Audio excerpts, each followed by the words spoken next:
अस्सलाम वालेकुम। वालेकुम सलाम। अदा 5 किलो अटो मूंखे ॾे। 5 किलो अटे जी ख़बर आहे रेट जी?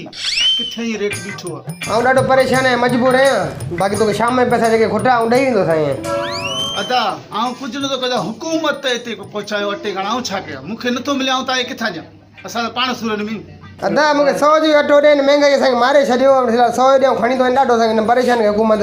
बेड़ो गर्क करे छॾियो हिन भागनि। बाबा छकरा 100 जो अटो तो भागे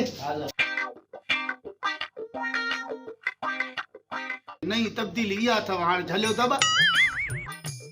अस्सलाम वालेकुम। वालेकुम। फराज भाई, ये क्या? कभी कभी तो आप पूरी बोरी आटे की खरीद करते थे, अभी ये 1 किलो, क्या मसला है? भाईजान ये मसला है, महंगाई ने बेड़ा गर्क कर दिया। हमारे इमरान खान ने बेड़ो बोड़े छॾियो असांजो। इन महंगाई पे क्या करें? हाँ यार, बिल्कुल सही बोल रहे हो। जब तक ये इमरान खान सीट पे बैठेगा ना, यह गरीब आवाम तड़पती जाए रहेगी। बड़ी बात तो ये भाई, हमने वोट दे उसको चढ़ा दिया है। आखिर इस गरीब आवाम का क्या होगा? फराज भाई कुछ सोचो यार।